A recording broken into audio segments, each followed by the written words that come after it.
मृत्यु आखिर क्या है? मृत्यु आखिर क्यों होती है किसी व्यक्ति की? हम सब ये बात जानते हैं कि इस संसार में जो भी कोई आया है उसकी मृत्यु निश्चित है। चाहे आप हो या मैं हो या हमारा सूर्य या हमारी धरती या हमारा पूरा ब्रह्मांड, एक ना एक दिन ये सब खत्म हो ही जाएंगे। लेकिन आप और हम कभी ना कभी ये जरूर सोचते होंगे कि आखिर किसी जीव की मृत्यु के बाद क्या होता होगा। लेकिन दुर्भाग्य से इस प्रश्न का उत्तर किसी के पास आज तक नहीं है, क्योंकि जिस किसी भी व्यक्ति की मृत्यु होती है वो इंसान या जीव कभी वापस लौट के नहीं आता, जिससे आज तक मृत्यु के बाद अनुभव को बता सके। इसी के लिए आज तक कोई भी वैज्ञानिक मौत की गुत्थी नहीं सुलझा पाया है। लेकिन दुनिया भर के वैज्ञानिक अपने अपने स्तर पर इसका जवाब ढूंढने में लगे हुए हैं। लेकिन हाल ही के समय में कुछ वैज्ञानिकों ने मौत के बारे में कुछ थ्योरी दी है जो अपने आप में आश्चर्यचकित तथा यह थ्योरी बहुत ही अजीब है। आज हम इनमें से करीब 9 प्रकार की थ्योरी के बारे में बात करेंगे जो वैज्ञानिकों ने मृत्यु से संबंधित दी है। इनमें से पहली थ्योरी है यू विल बी एक्सक्रेटेड। यह थ्योरी दशकों से चली आ रही है और इस थ्योरी के अनुसार हमारा संपूर्ण ब्रह्मांड एक विशाल दिमाग है और यह दिमाग अकेला या फिर कई समूह में हो सकता है। अगर हम बात करें इस थ्योरी की तो यह हमारा ब्रह्मांड एक विशाल सेल्स है और इस विशाल सेल्स के हम एक छोटे से भाग का हिस्सा है। अगर हम बात करें हमारे और हमारे लाखों करोड़ों वर्षों के इतिहास की तो यह समय इस विशाल दिमाग के लिए केवल 1 सेकंड से भी कम समय का भाग है। यानी कि हमारा करोड़ों वर्षों का समय उस दिमाग के लिए 1 सेकंड से भी कम समय के बराबर है। तो चलिए अब बात करते हैं कि यह थ्योरी मृत्यु के बाद के बारे में क्या बताती है। अगर हम बात करें हमारे शरीर की मृत कोशिकाओं की तो हमारा शरीर उनको अपशिष्ट के रूप में शरीर से बाहर निकाल देता है। ठीक उसी तरह से जब हमारे शरीर की मृत्यु होती होगी तो हमारी आत्मा या चेतना को ये विशाल दिमाग उसी जगह छोड़ देता होगा जहाँ ये अपनी सारी गंदगी को डंप करता हो। हालांकि मैं ये जानता हूँ कि ये थोड़ी अजीब है और इस पर भरोसा करना इतना आसान नहीं है, लेकिन ऐसा इसलिए है क्योंकि हम इस थ्योरी के बारे में पूरी तरह से नहीं जानते, इसीलिए ये थ्योरी हमें थोड़ी अजीब लगती है। इसमें अगली थ्योरी है you re-enter the cosmic consequences. जीवन क्या है? यह एक अजीब सा सवाल है जिसको जानना बहुत ही महत्वपूर्ण है। हम सब ये जानते हैं कि हम सब जीवित प्राणी हैं और हम अपने आप को हमारे दिमाग से पूरी तरह से नियंत्रित कर सकते हैं। यानी हम हमारे दिमाग से वो सब कर सकते हैं जो हम चाहते हैं। जब चाहे चलना, जब चाहे रुक जाना, जब चाहे खाना खाना, ये सब। लेकिन आपको ये पता है ये सब करने के लिए हमारे दिमाग को करीब 20 वोल्ट का करंट चाहिए। यानी ये सब हम केवल 20 वोल्ट का करंट का उपयोग करते हैं। जी हाँ, हमारा दिमाग करीब 20 वोल्ट का करंट पैदा करता है और इसी करंट से हम हमारे दैनिक जीवन के कार्य करते हैं। लेकिन आपको ये जानकर हैरानी होगी कि आज तक कोई भी बायोलॉजिस्ट इस बात का पता नहीं लगा पाया कि हमारा दिमाग इतने करंट में यानी इतने कम करंट में इतना आसानी से और इतना परफेक्ट कैसे काम करता है। लेकिन ये सब हम हमारी चेतना से करते हैं। लेकिन हम जीवों में से ये चेतना आती कहाँ से है? आज तक इसके बारे में किसी को भी नहीं पता। और जब हमारी मौत हो जाती है तो इस चेतना के साथ क्या होता है और यह कहाँ जाती है किसी को नहीं पता। लेकिन कुछ वैज्ञानिक यह मानते हैं कि चेतना हमारे दिमाग में मौजूद सेल्स की एक्टिविटी से आती है। लेकिन ये सेल्स यानी कि ये कोशिकाएं चेतना का निर्माण नहीं करती, बल्कि वो एक जरिया बनते हैं। इस थ्योरी के अनुसार इस ब्रह्मांड को हम चेतना का समुद्र कह सकते हैं। मनुष्य में जो चेतना होती है वो यहीं से आती है और मृत्यु के बाद इसी में वापस लौट जाती है। यानी कि ब्रह्मांड में मौजूद हर वस्तु चेतना से जुड़ी हुई है। इसे आप इस तरह से समझ सकते हैं कि अगर हमारे यूनिवर्स को हम समुद्र तथा हमारी मानव चेतना को उसकी वेव माने, भले ही ये वेव कुछ क्षण के लिए समुद्र से अलग रहती है, परंतु कुछ समय बाद उसको लौटना उसी समुद्र में ही होता है। ठीक उसी तरह से हमारी चेतना भी करती होगी। अर्थात जब आपकी मृत्यु हो जाती है तो आपकी चेतना ब्रह्मांड में चली जाती है तथा हो सकता है वो चेतना हमेशा के लिए वहीं रह जाती हो या फिर वापिस किसी दूसरे शरीर में चली जाती होगी। पुनः जन्म के कॉन्सेप्ट के अनुसार जब हमारी मौत हो जाती है तो हमारी आत्मा एक नए शरीर में प्रवेश कर जाती है, जिससे कि आपका नया जन्म होता है। यह थ्योरी भारत तथा एशियाई देशों में काफ़ी प्रचलित है, खासकर भारत में। क्या हो अगर आप मरने के बाद आपकी आत्मा किसी दूसरे ग्रह पर किसी दूसरे शरीर में प्रवेश कर जाती हो, या फिर किसी शरीर में प्रवेश करने के बजाय कोई और रूप ले लेती हो जिसके बारे में अभी तक हम नहीं जानते। अगर हम बात करें पिछली थ्योरी की, तो उसके अनुसार आपकी चेतना किसी ऐसे जीव का रूप ले लेती है जिसके बारे में अभी तक हम जानते ही नहीं हो। इसका मतलब मरने के बाद आप क्या बन सकते हैं इसकी कल्पना नहीं की जा सकती। अगली थ्योरी है द यूनिवर्स एंड। ये थ्योरी थोड़ी अजीब, या मैं कहूँ आपको काफ़ी अजीब लगेगी। क्या हो अगर मैं आपसे कहूँ कि आप ये कैसे साबित करोगे कि ये दुनिया वाकई में मौजूद है, यानी आपके आसपास जो वस्तु या जीव आप देख रहे हो वो वास्तव में है? तो आपका उत्तर होगा जी हाँ। आप बोलोगे कि मेरे आसपास की सारी वस्तुएं मुझे दिखाई दे रही है, ये मौजूद है तभी तो दिखाई दे रही है। परंतु सोलह क्लिज्म की फिलोसफी के अनुसार आपके दिमाग या मन के बाहर कुछ भी एग्जिस्ट नहीं करता। जो भी आप देखते हो या सुनते हो या महसूस करते हो वो केवल आपके लिए ही रियल होता है। लेकिन ये बात आप कभी भी साबित नहीं कर सकते कि आपके आसपास के लोग जिन्हें आप देख रहे हैं वो वाकई में एग्जिस्ट करते हैं। तो आइए इसको हम एक गेम के द्वारा समझते हैं। इस गेम में जब आप किसी खास जगह पर मौजूद होते हैं तो वहाँ की लोकेशन और वहाँ मौजूद हर वस्तु सही तरह से काम कर रही होती है। लेकिन उन जगहों का क्या जहाँ आप उस समय मौजूद नहीं हैं? दरअसल उस समय उन जगहों पर वहाँ पर मौजूद किसी भी वस्तु का कोई अस्तित्व नहीं होता है।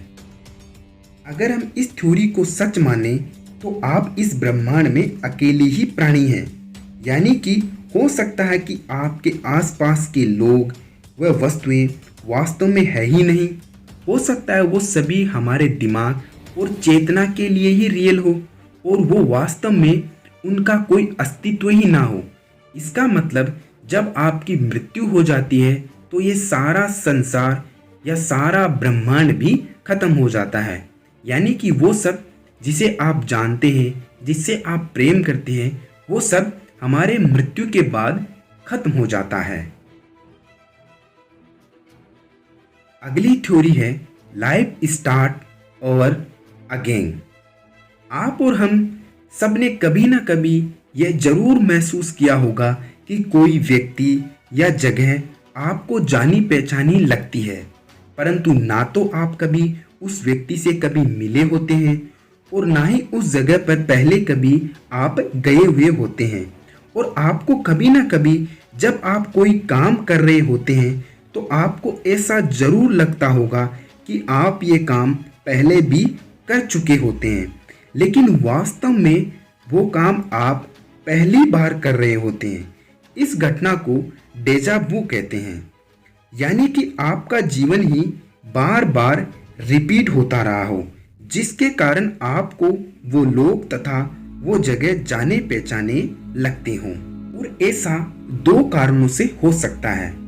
पहला, आपकी जिंदगी एक फिल्म की तरह हो जो खत्म होने के बाद फिर से शुरू हो जाती हो, तथा दूसरा, आपकी जिंदगी रिपीट तो होती है लेकिन हर बार आपको उस पर बेहतर कंट्रोल होता है।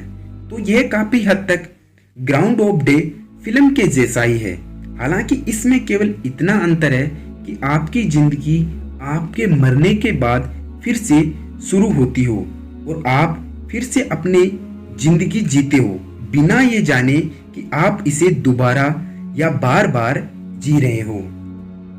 यानी कि हमारी मृत्यु के बाद हम बार बार अपने जीवन को रिपीट कर रहे हो, क्योंकि इस तरह की घटनाएं हर इंसान में कभी ना कभी देखी होगी या महसूस की होगी, जिससे आपको यह लगता है किसी अनजान व्यक्ति को जब आप फर्स्ट टाइम मिलते हैं तब आपको ऐसा लगता है कि आप इस व्यक्ति से पहले मिले हो, या कुछ जगह ऐसी होती है जिन्हें आप पहली बार देख रहे होते हो लेकिन आपको यह लगता है कि आप इस जगह पर पहले भी आ चुके होते हैं। दरअसल इसी को डेजा वू कहते हैं।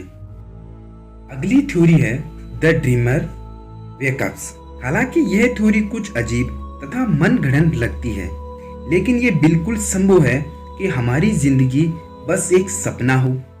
आप सबने सपना जरूर देखा होगा।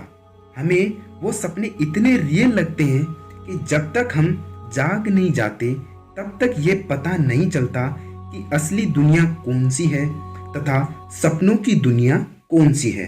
तो हो सकता है जब हमारी मृत्यु हो जाती है तो हम असल जिंदगी में जाग जाते हों।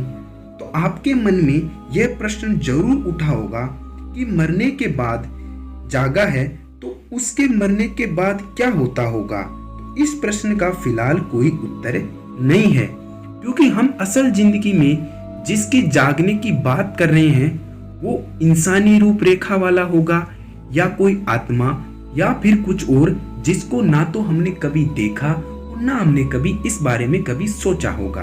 यानी वो कैसा जीव होगा जो मरने के बाद जागेगा हमारे इस सपने से। हमें उस जीव के बारे में कुछ नहीं पता कि वो कैसा होगा। तो चलिए अब बात करते हैं अगली थ्योरी की, यू गेट रीप्रोग्राम्ड।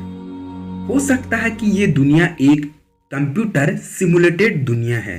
अगर इस दुनिया को कंप्यूटर सिमुलेटेड होने की बात की जाए तो ऐसा दो तरह से हो सकता है। पहला, आपकी चेतना को प्रोग्राम किया गया हो इस सिमुलेटेड वर्ल्ड में जीने के लिए, तथा दूसरा कि दुनिया एक हिस्टोरिकल सिमुलेटेड हो जिसमें सब कुछ बनाया गया हो, यहाँ तक कि हमारी चेतना को भी। यानी कि हम मात्र एक छोटे से कैरेक्टर है और जब हमारी चेतना ही सिमुलेटेड है तो जब हम मर जाते हैं तो ये चेतना भी खत्म हो जाती होगी, और जो अब तक इस सिमुलेटेड को चला रहा है वो किसी दूसरे कामों में लगा होता है, या फिर वो एक नए सिमुलेटेड का निर्माण कर आपको किसी दूसरी जगह या समय में भेज देता होगा। वो क्या करेगा वो पूरी तरह से उस पर ही निर्भर है, और उसके लिए ये करना बहुत ही आसान है, क्योंकि जिस कोड से आपका निर्माण हुआ है वह कोड अभी भी उसके पास मौजूद होता होगा। उसको केवल उन कोडों को दूसरे इन्वायरमेंटल में उपयोग करना है। अगर हम बात करें इसके दूसरे पहलू की तो यह बहुत ही डरावना है। इसके अनुसार सिमुलेशन को कभी भी बंद और चालू किया जा सकता है। हो सकता है सिमुलेशन को लास्ट टाइम उस समय चालू किया गया होगा जब आपने अपनी आंखें बंद की हो और आपकी सारी यादें उसी समय आप में डाल दी गई हो, जो अब आपको बिल्कुल सत्य लगती हो। उसी समय वो सिमुलेशन को उसी समय बंद भी कर सकता है जब आप सोते हो। तो क्या आपको कुछ पता चलेगा? जी नहीं। तो चलिए अब बात करते हैं अगली थ्योरी की। पृथ्वी के अन्य जीवों के विपरीत मानव एक ऐसा प्राणी है जिसको समय का ज्ञान है। वो ये जानता है कि समय केवल आगे बढ़ता है, जो हर समय, सेकंड, दिन तथा सालों के रूप में। पर क्या वास्तव में समय यही है जो समझ समय की हम इंसानों को है? क्योंकि समय की यह गणना हम इंसानों ने ही बनाई है, लेकिन ऐसा जरूरी नहीं है कि हमारा ब्रह्मांड भी उसी के आधार पर कार्य कर रहा होगा जो हमने समय की गणना की है। हम ये मानते हैं कि समय नदी की धारा के समान आगे बढ़ता है, पीछे नहीं। लेकिन हम गलत भी हो सकते हैं। जो बीत गया या जो होने वाला है इसी ब्रह्मांड में वर्तमान के साथ एग्जिस्ट करता है, लेकिन हम उसे नहीं देख सकते। या कल्पना कीजिए कि रियलिटी एक फिल्म की तरह है और चेतना वह प्रकाश है जिसके कारण फिल्म हमें दिखाई देती है। जब तक फिल्म का कोई फ्रेम प्रकाश के सामने नहीं आता तब तक हम उसे देख नहीं पाते, फिर भी उसका अस्तित्व होता है। ठीक उसी तरह से समय और रियलिटी काम करते हैं। हम भूत और भविष्य नहीं देख पाते हैं, परंतु इसका मतलब ये नहीं उनका कोई अस्तित्व नहीं है। पर इसका मृत्यु से क्या लेना देना? इसका मतलब आप असल में कभी नहीं मरते। मृत्यु मात्र एक भ्रम है और आप हमेशा उस फिल्म की तरह उस फ्रेम में मौजूद रहते हैं, लेकिन दूसरे लोगों के लिए आपकी मौजूदगी का पता नहीं रहता है। यानी आप दूसरे लोगों के लिए मौजूद नहीं रहोगे। अगली थ्योरी की बात करते हैं जो है एनीथिंग इज ए पॉसिबल। मौत के बाद के जीवन के बारे में हम पक्के तौर पर कुछ नहीं कह सकते। इसका मतलब कुछ भी संभव है। पैरेलल यूनिवर्स थ्योरी के अनुसार इस ब्रह्मांड में अनगिनत रियलिटी है और उन रियलिटी में कुछ भी संभव है। इसलिए हो सकता है एक यूनिवर्स ऐसा हो जिसमें हमारा पुनर्जन्म होता हो, या फिर एक ऐसा यूनिवर्स जिसमें मरने के बाद लोग स्वर्ग तथा नरक में जाते हों, या फिर एक ऐसा जिसमें वो ज़ॉम्बीज बन जाते हों, या फिर ऐसा कुछ भी जो आप सोच सकते हो, या फिर ऐसा कुछ भी जो आप नहीं सोच सकते। हालांकि मृत्यु की सभी थ्योरी में यह थ्योरी थोड़ी अजीब है, परंतु ये बिल्कुल संभव है। अगर आप स्वर्ग या नरक पर भरोसा करते हैं तो आप वहां चले जाते हैं, या पुनर्जन्म पर भरोसा करते हैं तो आप उस यूनिवर्स में चले जाओगे जहां आपका पुनर्जन्म होगा। यानी कि आपकी सोच और आपके विश्वास से किसी समांतर ब्रह्मांड का चुनाव होगा। यानी हमारे सोचने और हमारे विश्वास पर ही यह निर्भर करेगा कि आपके मृत्यु के बाद अगला जीवन आपका क्या होगा। तो दोस्तों, आपको आज का वीडियो कैसा लगा और इनमें से आपको कौन सी थ्योरी अच्छी लगती है, हमें कमेंट बॉक्स में ज़रूर बताएं। आज के लिए इतना ही, हमें दीजिए इजाज़त। धन्यवाद।